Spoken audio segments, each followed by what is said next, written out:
Assalamualaikum warahmatullahi wabarakatuh. Di sini kita ingin presentasikan tugas yang diberikan oleh Bapak Thorik Lalang Buana. Izinkan kami memperkenalkan diri sebelumnya. Saya Muhammad Syafiqul Bowo. Saya Taufik Maulana. Oke, lanjut. Di sini kita ada Asmaul Husna. Asmaul Husna berarti nama-nama Allah yang indah dan baik. Jumlahnya itu ada 99 nama, mencerminkan sifat-sifat sempurna Allah Subhanahu wa taala. Di antaranya ada Ar-Rahman, Al-Alim, dan yang akan kita bahas kali ini adalah Al-Basir. Selanjutnya ada makna Al-Basir itu sendiri.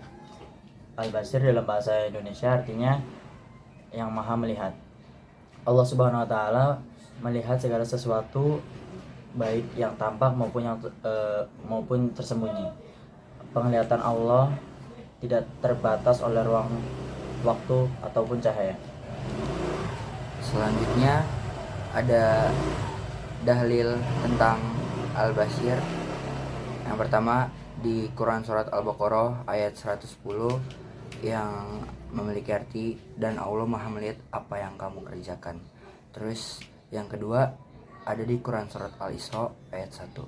Sesungguhnya Dia adalah Maha mendengar lagi Maha melihat.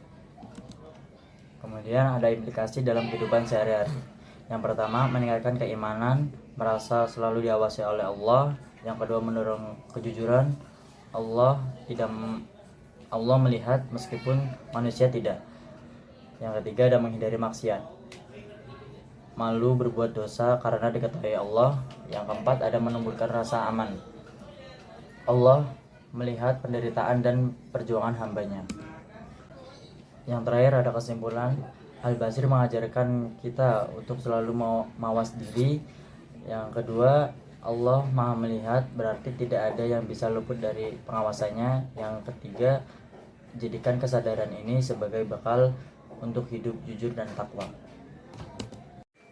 Sekian dari kami, kurang lebihnya mohon maaf. Wassalamualaikum warahmatullahi wabarakatuh. Assalamualaikum warahmatullahi wabarakatuh. Perkenalkan, saya Muhammad Fahirul Rizky. Saya Zahra Faiza. Saya Luli Setia. Pada kesempatan kali ini, kelompok kita tuh bakal ngejelasin mulai dari arti, secara bahasa, apa itu tentang Ar-Rahim. Dalam arti Ar-Rahim itu bagian dari salah satu dari 99 nama Allah yang artinya Maha Penyayang. Berbeda dengan Ar-Rahman, walaupun agak-agak mirip tapi dia berbeda ya. Dalam Al-Quran juga Allah udah menyebutkan dirinya itu Ar-Rahman dan Ar-Rahim dalam pembukaan hampir setiap surah, menandakan bahwa dua-dua sifat ini tuh menjadi dasar relasi Tuhan dengan alam semesta. Lalu secara bahasa Ar-Rahim itu dari akar kata rohima, artinya belas kasih atau kasih sayang. Dalam filsafat Islam juga Ar-Rahim sebagai manifestasi sifat Allah dalam tatanan eksistensi wujud. Maksudnya itu dalam pandangan para filsuf seperti Al-Farabi dan Ibnu Sina, Allah adalah wujud yang wajib dan seluruh alam semesta adalah pancaran emanasi darinya. Sifat Ar-Rahim menunjukkan bahwa penciptaan dan pemeliharaan makhluk tidak semata berdasarkan kehendak kuasa, tapi juga kasih sayang yang mendalam dan bijaksana. Kedua, ada kasih sayang Ar-Rahim bersifat final dan teleologis. Artinya, kasih sayang Allah sebagai Ar-Rahim memiliki tujuan akhir yang artinya mengantarkan makhluk pada kesempurnaan dan kebahagiaan abadi. Nah, dalam filsafat ini berkaitan dengan konsep gaya atau tujuan akhir dari eksistensi, yakni bahwa semua makhluk secara natural diarahkan menuju Tuhan. Yang ketiga, ada implikasi etis dan eksistensi. Ar-Rahim juga menuntun manusia untuk meneladani sifat tersebut dalam hidupnya, menunjukkan kasih sayang secara selektif, bijak, dan sesuai pada tempatnya. Dalam konteks eksistensi ini, memberi makna bahwa keberadaan manusia bukan sekedar kebetulan, tetapi berasal dari kasih sayang yang memiliki tujuan. Singkatnya, dalam filsafat Islam, Ar-Rahim bukan sekedar nama, tetapi cerminan sifat Tuhan yang membentuk struktur realitas, menunjukkan bahwa alam semesta diciptakan bukan hanya karena kekuasaan, tapi karena cinta dan belas kasih yang memiliki tujuan. Sekian dari kami. Wassalamualaikum warahmatullahi wabarakatuh. Assalamualaikum warahmatullahi wabarakatuh. Hari ini kami akan mempresentasikan hasil PPT kami yang berjudul Al-Qudus. Sebelumnya perkenalkan, nama saya Gamal Octaviano. Saya Sultan Andi Aziz. Selanjutnya ada definisi. Al-Qudusu atau biasa dibaca Al-Qudus artinya suci dari segala kekurangan. Al-Qudus bermakna Allah Maha Suci, suci dari segala kekurangan dan segala keburukan. Allah Subhanahu wa Ta'ala adalah Tuhan yang Maha Suci, tidak ada yang bisa merendahkan dan menghina kesuciannya. Selanjutnya ada makna Al-Qudus. Makna Al-Qudus ini menjelaskan bahwa Allah Maha Suci dari segala sifat kekurangan, kesalahan, dan dari segala sifat yang buruk, sifat tercela. Dan makna Al-Qudus juga menegaskan keesaan dan kesempurnaan Allah Subhanahu wa Ta'ala. Tidak ada yang menyamai kesuciannya segala sesuatu yang ada di alam semesta ini. Dengan segala keindahan dan kesempurnaannya, hanyalah cerminan kecil dari kesucian Allah yang tak terhingga. Memahami Al-Qudus mendorong kita untuk senantiasa menjaga kesucian diri, baik lahir maupun batin. Ini meliputi kesucian akhlak, pikiran, dan perkataan. Selanjutnya ada cara meneladani Asmaul Husna dari Al-Qudus dalam kehidupan sehari-hari. Yang pertama adalah menyucikan nama Allah dengan berzikir dan berdoa menggunakan Asmaul Husna Al-Qudus. Yang kedua, menyucikan diri kita sendiri, baik lahir maupun batin. Maksudnya adalah menyucikan diri secara lahir, misalnya dengan wudhu, tayamum, dan mandi. Sedangkan menyucikan diri dengan batin, yaitu menyucikan hati, pikiran, perkataan, dan perbuatan dari segala keburukan, mengisi hati dan pikiran kita dengan hal-hal yang baik dan suci, dan menghindari perkataan dan perbuatan yang tercela. Selanjutnya kesimpulan dari materi ini bahwa Al-Qudus adalah salah satu Asmaul Husna yang berarti Allah Maha Suci dari segala kekurangan, kesalahan, dan sifat tercela.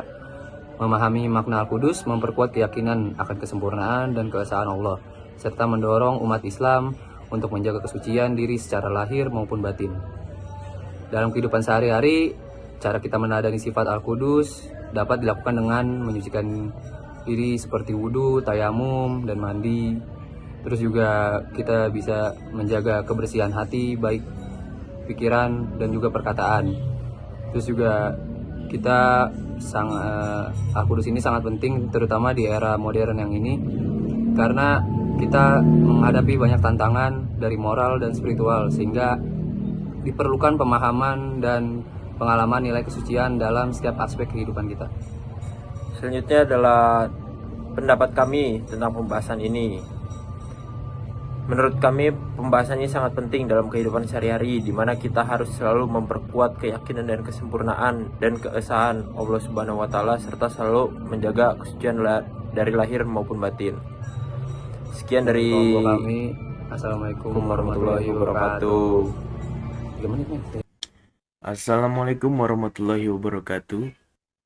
Alhamdulillahirrabbilalamin. Wassalatu wassalamu ala asyrafil anbiya'i wal mursalin Sayyidina wa maulana Muhammadin wa ala alihi wa ashabihi ajmain, amma ba'du. Yang kami hormati dosen pengampu Bapak Muhammad Torik Langlang, Buana Sarjana Ekonomi Magister Manajemen. Kami dari kelompok 4 akan mempresentasikan materi Asmaul Husna Al-Akhir. Sebelum itu, izinkan kami perkenalkan diri terlebih dahulu. Nama saya Tengku Ahmad Syauqi Ramadan dengan NIM 4312 4010 287, dan dengan rekan saya. Saya Naswa Hanifah Afaf dengan NIM 4312 4010 285.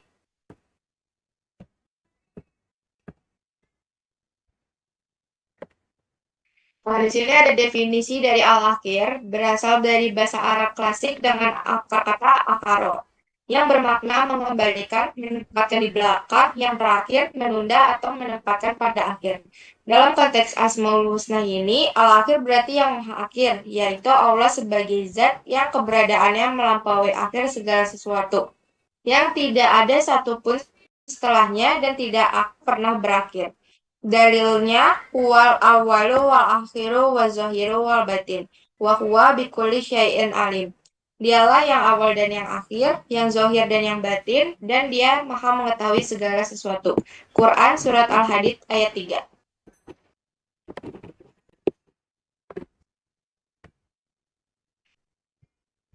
Makna teologisnya.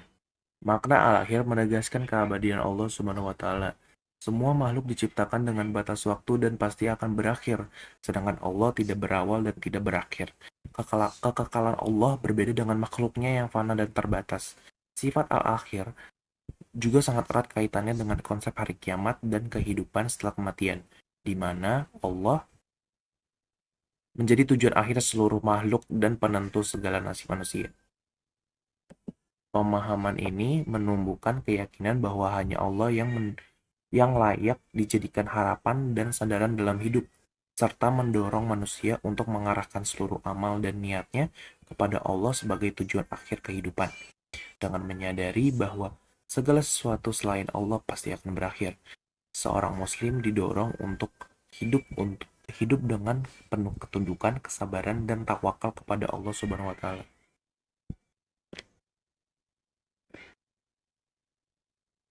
Di sini ada contoh Allah memiliki sifat al-akhir. Yang pertama itu ketika seluruh makhluk dan ciptaannya mengalami kehancuran atau kematian, Allah akan tetap kekal dan abadi tanpa akhir. Terus yang kedua ini hari kiamat. Saat hari kiamat tiba dan seluruh alam semesta hancur, Allah akan tetap ada dan tidak terpengaruhi oleh kehancuran itu. Implikasi keimanan terhadap al-akhir.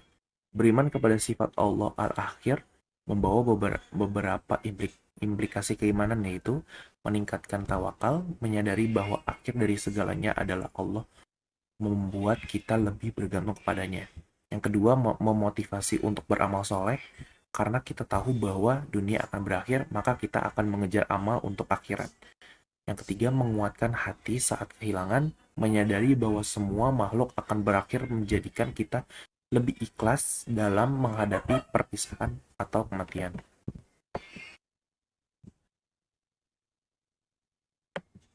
Selanjutnya, hubungan al-akhir terhadap kehidupan sehari-hari.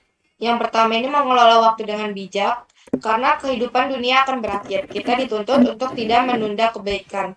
Terus, tidak berlebihan dalam mencintai dunia, seperti kekayaan, jabatan, dan kenikmatan dunia. Ini bukanlah tujuan akhir. Ketiga, menjaga ibadah, karena hanya amalan ibadah yang akan menemani kita sampai akhir. Dan terakhir, menguatkan kesabaran dan harapan dalam menghadapi ujian hidup. Kita tahu bahwa akhir dari semua ini akan kembali kepada Allah Subhanahu wa taala yang Maha Adil. Kesimpulannya, Asmaul Husna al-akhir menggambarkan Allah sebagai zat yang maha kekal, yang tetap ada setelah segala sesuatu musnah. Pemahaman tentang sifat ini mengingatkan kita bahwa dunia bersifat sementara dan semua makhluk pasti akan berakhir.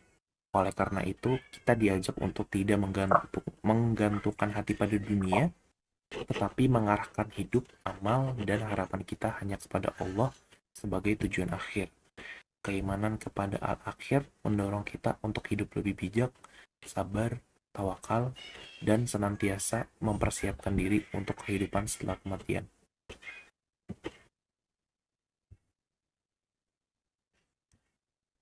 Sekian dari kelompok kami. Jika ada kesalahan kata, mohon dimaafkan. Pamit undur diri. Wassalamualaikum warahmatullahi wabarakatuh.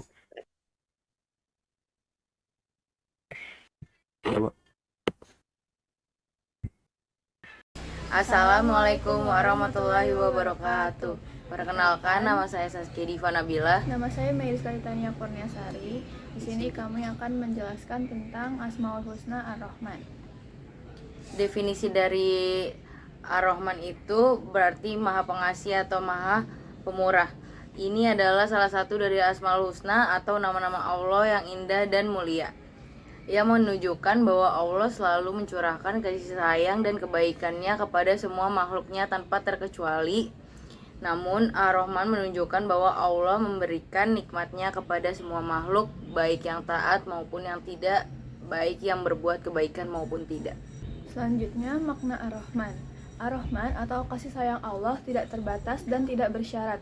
Berbeda dengan kasih sayang manusia yang seringkali mengharapkan balasan dari orang yang kita kasihi atau hanya kepada orang tertentu saja. Ketika seseorang menyebut atau memohon kepada Allah dengan nama Ar-Rahman, itu artinya ia sedang memohon kepada Zat yang Maha Pengasih, yang karunia dan kasih sayangnya luas dan meliputi segala sesuatu. Ada dalam surat Al-Isra ayat 110, yaitu Qul uluha awid ur-Rahman ayyam ma tad'u fallahul asmaul husna wala tajhar bishalatika wala tukhafit biha wabtaghi baina zalika sabila, yang artinya katakanlah Nabi Muhammad, serulah Allah atau serulah Ar-Rahman, nama makna saja yang kamu seru, maka itu baik karena dia mempunyai nama-nama yang terbaik atau Asmaul Husna. Janganlah engkau mengeraskan bacaan sholatmu dan janganlah pula merendahkannya. Usahakan jalan tengah di antara keduanya. Pengalaman Ar-Rahman. Jika kita merasa acuh saat melihat seseorang seperti saudara, tetangga, dan sahabat membutuhkan bantuan kita, berarti kita belum memiliki sifat pemurah. Maka dari itu kita harus membantu semuanya tanpa mengharapkan imbalan. Karena itulah bagaimana Allah menyalurkan sifat Ar-Rahman-Nya. Selanjutnya ada peneladanan Ar-Rahman. Asma Ar-Rahman juga memberi peneladanan kepada kita tentang pentingnya bersyukur. Sebagai contoh, dengan banyak mengucapkan hamdalah sebagai pujian bagi Allah. Contohnya saat kita mendapatkan bantuan atau pertolongan dari sesama. Tidak perlu berberat hati untuk mengucapkan terima kasih.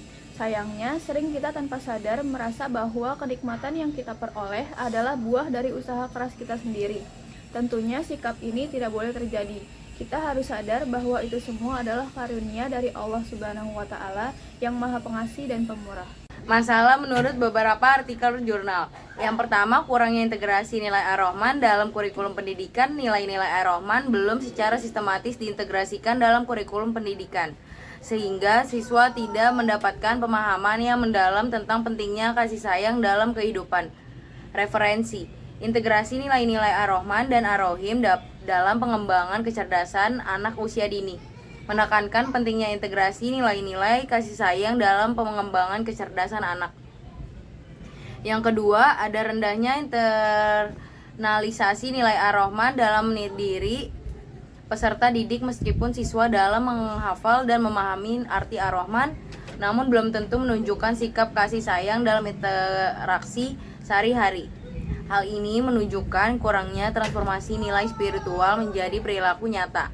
Referensi: pembentukan karakter religius melalui pembiasaan nilai Asmaul Husna menunjukkan bahwa pembiasaan membaca Asmaul Husna termasuk Ar-Rahman dapat menumbuhkan karakter religius siswa. Kesimpulan, Ar-Rahman menegaskan bahwa Allah adalah Maha Pengasih dan Maha Pemurah. Sifat Ar-Rahman menunjukkan kasih sayang Allah yang tidak terbatas dan diberikan kepada seluruh makhluk tanpa membedakan taat atau tidak, baik atau buruk. Kasih sayang Allah ini jauh melampaui kasih sayang manusia yang seringkali bersyarat dan mengharapkan balasan. Dengan memahami makna Ar-Rahman, manusia diharapkan mampu meneladani sifat pemurah dan kasih sayang Allah dalam kehidupan sehari-hari, seperti membantu sesama, tanpa pamrih, dan selalu bersyukur atas segala nikmat yang Allah berikan. Selain itu, pengamalan sifat Ar-Rahman juga mendorong kita untuk lebih peka terhadap kebutuhan orang lain dan menanamkan rasa syukur dalam hati atas segala karunia yang diterima. Tentang kami akan pembahasan ini, kami berharap dapat menumbuhkan kesadaran akan pentingnya meneladani sifat Maha Pengasih Allah dalam kehidupan sehari-hari, baik di lingkungan keluarga, sekolah, maupun masyarakat. Kami juga berharap pembahasan ini dapat menjadi motivasi bagi semua pihak untuk terus mengembangkan dan mengintegrasikan nilai-nilai kasih sayang dalam setiap aspek kehidupan, sehingga tercipta lingkungan yang penuh dengan kebaikan dan kepedulian terhadap sesama. Sekian pembahasan dari kami. Maaf jika ada kesalahan kata ataupun yang lainnya. Terima kasih. Wassalamualaikum warahmatullahi wabarakatuh. Assalamualaikum warahmatullahi wabarakatuh. Kami di sini akan mempresentasikan tentang Ar-Razzaq. Pertama-tama, perkenalkan nama saya Cahaya Nitya Sekolah Junaha. Perkenalkan nama saya Rasa Raditya. Definisi kata Ar-Razzaq terambil dari kata rozako atau rizq, yakini rezeki yang pada mulanya sebagaimana ditulis oleh pakar bahasa Arab Ibnu Ibnu Ibnu Faris berarti pemberian untuk waktu tertentu. Di sini terlihat perbedaannya dengan Halibah dan di sini pula dapat dipahami dengan perbedaan antara Ar-Razzaq dan Al-Wahhab. Meskipun demikian, arti asal ini berkembang sehingga rezeki antara lain diartikan pangan, pemenuhan kebutuhan gaji, hujan, dan lain-lain. Bahkan sedemikian luas dan berkembang pengertiannya sehingga anugerah kehabisan pun dinamai rezeki. Makna kata Ar-Razzaq. Ar-Razzaq adalah sifat Allah yang selalu memberikan rezeki dan sebab-sebabnya. Allah memberikan rezeki kepada hambanya, tetapi harus berusaha semaksimal mungkin untuk mendapatkan rezeki yang telah Allah sediakan. Allah menyediakan rezekinya kepada hambanya, tetapi hamba itu tetaplah berusaha untuk melakukan yang terbaik untuk mendapatkan yang diinginkannya. Allah memberi kita rezeki tidak hanya dengan uang ataupun kekayaan. Ilmu pengetahuan dan kesehatan adalah rezeki yang diberikan oleh Allah kepada kita. Coba bayangkan jika kita kaya raya tetapi badan ini sakit semua. Apakah kita dapat menikmati hidup? Kami yakin kita tidak dapat menikmatinya. Rezeki, kesehatan, dan ilmu adalah beberapa contoh yang kita peroleh selama ini. Tapi apakah hanya kita manusia yang mendapat rezeki dari Allah? Tidak, masih diberinya kesehatan dan dapat belajar untuk mendapatkan ilmu Allah adalah salah satu rezeki yang tidak ternilai harganya. Tapi seringkali kita lupa akan rezeki yang besar dan masih mengeluh dengan rezeki yang kecil. Selanjutnya adalah beberapa bukti rezeki yang diberikan Allah kepada makhluknya. Yang pertama ada air. Air adalah salah satu bukti rezeki dari Allah yang sering kita lupa untuk disyukuri. Kita baru sadar betapa berharganya air saat kehausan, kemarau, atau waktu puasa. Tanpa air sehari saja, tubuh kita bisa dehidrasi. Yang kedua, udara. Udara adalah nikmat Allah yang sering terlupakan karena tidak terlihat, tetapi vital untuk bernapas dan kelangsungan hidup. Tanpa udara, manusia tidak bisa bertahan hidup. Udara bisa dibuktikan dengan aktivitas sederhana seperti meniup balon atau merasakan hembusan napas di tangan. Allah memberi udara seperti oksigen dan atmosfer secara cuma-cuma tanpa tarif, melindungi bumi dari suhu ekstrim atau dingin beku dan radiasi matahari. Yang ketiga ada tanah. Tanah adalah salah satu rezeki yang diberikan oleh Allah kepada makhluknya yang ada di bumi. Dengan adanya tanah, kita dapat menanam segala sesuatu dengan baik. Tanah yang baik akan menghasilkan sesuatu yang baik, sedangkan tanah yang jelek, hasil yang diperoleh pun akan jelek. Tanah Indonesia yang subur dapat menghasilkan pepohonan, sayur-sayur mayur, dan berbagai rempah-rempah yang tidak dapat ditemui di negara lain. Semua itu menjadikan kita dapat menikmatinya, lezatnya berbagai makanan dan buah yang dihasilkan dari beberapa hasil tanah pribumi. Hal ini seharusnya membuat kita tidak berhenti untuk bersyukur atas rezeki yang tidak ternilai harganya ini. Yang terakhir ada binatang, seperti sapi, lebah, semut, rayap, bunglon, dan gajah. Binatang merupakan rezeki yang diberikan oleh Allah tidak hanya kepada manusia saja. Rezeki Allah juga diberikan kepada makhluk Allah lainnya, misalnya binatang. Binatang di alam ini diciptakan sedemikian rupa oleh Allah dengan kemampuan untuk mendapatkan rezeki yang memungkinkan mereka hidup. Tidak hanya itu, binatang-binatang tersebut juga dijadikan sebagai rezeki untuk manusia oleh Allah. Susu yang dihasilkan sapi dapat dimanfaatkan manusia, dagingnya dan tenaganya juga. Madu yang dihasilkan oleh lebah juga merupakan rezeki yang tidak ternilai harganya yang diberikan oleh Allah kepada kita. Dari semua bukti yang Allah berikan kepada makhluknya, masihkah kita tidak bersyukur? Rasanya ada banyak hal yang diberikan oleh Allah kepada kita, bahkan tak terhitung. Kita dilahirkan di alam yang aman dan nyaman. Kita dilahirkan di bumi yang melimpah dengan kekayaan alam yang dapat kita manfaatkan. Terlebih, kita dilahirkan di bumi Nusantara yang gemar ripah loh jinaut. Ada banyak hal yang dapat kita lakukan untuk mendapatkan rezeki Allah. Jika ada banyak potensi yang dapat kita manfaatkan, masihkah kita harus mencari sesuatu yang haram dan dilarang oleh Allah? Jika kita diberikan oleh Allah banyak potensi, masihkah kita menjadi tukang peminta-minta? Kita dilahirkan dengan tubuh yang lengkap dan otak yang berjalan dengan normal. Masihkah kita tidak bersyukur atas semua itu? Salah satu cara yang dapat kita lakukan untuk bersyukur kepada Allah adalah dengan memanfaatkan semua potensi yang diberikan oleh Allah untuk melakukan yang terbaik dan memberikan yang terbaik. Jika lebah saja dapat memberi, jika semut saja dapat berbagi, jika rayap saja saja dapat saling melindungi, mengapa kita tidak? Padahal manusia adalah makhluk yang paling sempurna yang diciptakan oleh Allah. Masalah menurut beberapa artikel jurnal. 1. Masalah ketidakpuasan terhadap rezeki. Banyak orang yang mengeluh tentang rezeki yang mereka terima, padahal rezeki tidak hanya berupa materi tetapi juga kesehatan, ilmu, dan lainnya. 2. Masalah kerusakan lingkungan. Sebagai bentuk ketidaksyukuran, manusia sering lupa bahwa menjaga lingkungan adalah bentuk bersyukur atas rezeki yang diberikan Allah Subhanahu wa taala. Kesimpulannya, Allah adalah Tuhan yang memiliki sifat Maha Pemberi rezeki. Sifat ini diberikan oleh Allah kepada semua makhluknya yang ada di muka bumi. Alam raya dan sisinya adalah salah satu bukti kasih sayang kepada makhluknya yang ada di bumi. Allah memberikan yang terbaik bagi makhluknya agar dapat mengabdi kepada Allah Subhanahu wa taala. Allah selalu mengasihi kepada kita tidak pernah berhenti bosan melakukan semua. Tapi seringkali kitalah yang mengasihi diri kita sendiri dan makhluk lainnya. Kita seringkali tidak bersyukur dan membuat kerusakan yang dampaknya kitalah yang merasakan. Banyak dari kita yang lupa bahwa bersyukur tidak hanya dilakukan dengan membaca hamdalah dan sujud kepada Allah saja. Menjaga alam ini adalah salah satu cara yang dapat kita lakukan untuk menunjukkan rasa syukur kita. Menjaga lingkungan yang ada di sekitar kita juga merupakan ibadah dan bentuk pengabdian kita kepada Sang Maha Pemberi rezeki. Tentang kami akan pembahasan ini sangat penting dalam kehidupan sehari-hari, di mana kita harus selalu bersyukur atas rezeki yang sudah Allah berikan kepada makhluknya. Pembahasan ini bukan sekedar materi kelas, tapi panduan hidup untuk lebih peka, bertanggung jawab, dan kolaboratif dalam menerima dan membagikan rezeki. Maka nikmat Tuhanmu yang manakah yang kamu dustakan? Quran Surat Ar-Rahman ayat 13. Sekian presentasi dari kelompok kami, kurang lebihnya mohon maaf. Wassalamualaikum warahmatullahi Warahmatullahi wabarakatuh.